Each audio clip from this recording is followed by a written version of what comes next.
How to get the best result of a hair transplant? Well, this is one of the most common concerns of the patient. Like, I'm going for a transplant, but will I get the best result? If yes, then how? See, there are many aspects like a pre-surgical, surgical, and post-surgery. We'll be talking exclusively on a surgical aspect, like the kind of a changes you want to make in a surgery which will yield you the best result. You can also say it is a top secret to get the best result out of the hair transplant. So my first recommendation is use of SP90.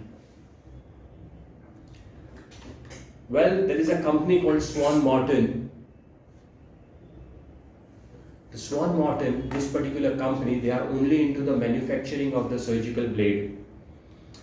And recently they have started doing the manufacturing for the hair transplantation. So the slits what we make here, okay, that determines the density of an individual. If you make a slit at a longer distance, patient will have a less density. If you make a slits at the nearer distance, patient will have a better density.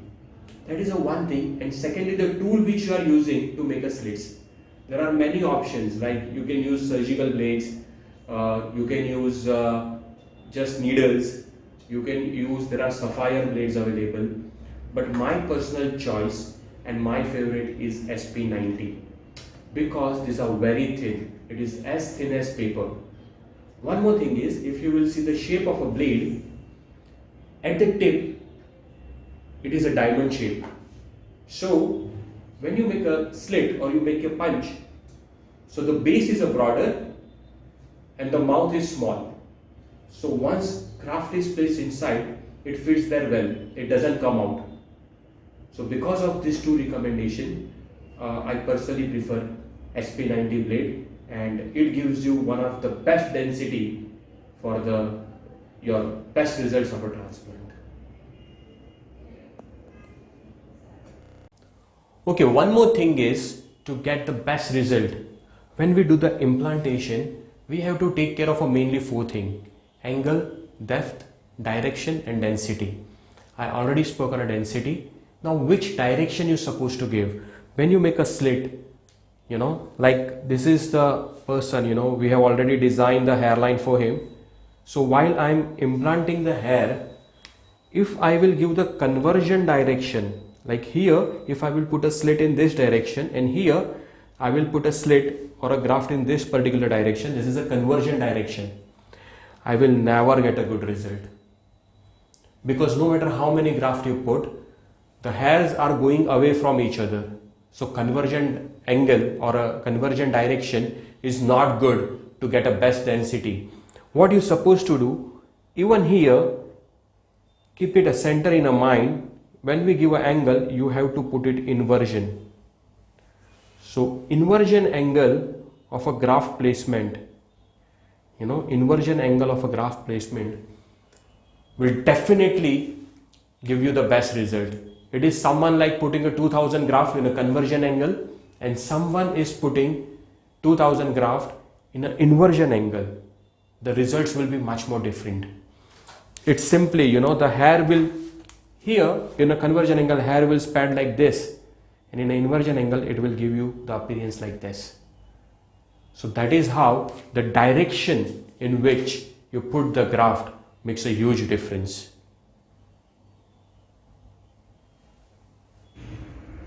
Angle of the graft placement. This is also something which is very important. Here I have two images. On the first one, you can see the boy who is underwent a transplant. Just to give a more number of a graft or a better density, the implantation is done at the 90° to the scalp. Well, that really looks unnatural or rather weird. And on another picture, on a diagram, you can understand like how the angle should be given. So when it is in a hairline or a fundus area, make sure it is just 10 to 20 degree. Okay, when it is in a mid scalp, it is 30 degree.